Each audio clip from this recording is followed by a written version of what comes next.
যত যাই বলেন, বর্তমান যুগের সম্মানটা হয় টাকার মাধ্যমে। সাকিব আল হাসান, যিনি কিনা আওয়ামী লীগের নির্বাচন করে রীতিমতো মানুষের কাছে এক তুচ্ছ তাচ্ছিল্য হতে হতে তার জীবনটাই শেষ।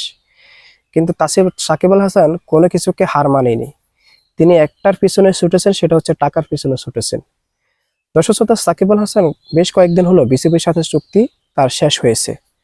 চুক্তি শেষ হওয়া মাত্রই তিনি জুয়ার বিজ্ঞাপন নিয়ে হাজির হয়েছেন, জুয়ার প্রমোশন নিয়ে হাজির হয়েছেন, এবং সেটা তিনি তার নিজের ফেসবুক পেজ থেকে সেটা তিনি প্রমোশন করতেছেন।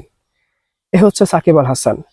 এবং জুয়ার প্রমোশন করা মাত্রই তার ভক্তগুলোরা তাকে একেবারে আপনার আপনার সাবান দিয়ে ধুয়ে দিচ্ছেন, যে সাকিব আল হাসান কিভাবে পারলো এতবার জনপ্রিয় ক্রিকেটার হিসাবে, কিভাবে পারলো এভাবে অবৈধ বিজ্ঞাপনগুলো তিনি চালাতে।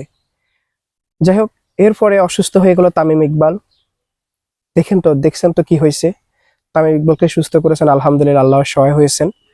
এই তামিম ইকবালকে যেমন তেমন একটা হাসপাতাল থেকে তার আপনার হার্টের রিং পরিয়েছে, তাকে সুস্থ করে তুলেছে, আল্লাহর কৃপায় তিনি সুস্থ হয়েছেন। অথচ দেশের মানুষ কত নামি দামি হাসপাতালে গিয়ে তেমন চিকিৎসা পায় না, জীবনের আফসোস ছাড়া তাদের আর কিছুই থাকে না। পরবর্তীতে বাংলাদেশ থেকে বিদেশে পাড়ি জমায় অনেকে। তো সবকিছু টাকার একটা শক্তি, সেটা আমরা দেখতে পেয়েছি যে সাম্প্রতিক ক্রিকেটার সাকিব আল হাসানকে দেখে, পাশাপাশি ক্রিকেটার তামিম ইকবালকে দেখে। এরপরে দেখেন, তামিম ইকবাল অসুস্থ হয়েছে, সাকিব আল হাসান সেখানে তামিম ইকবালের জন্য দোয়া চেয়েছেন।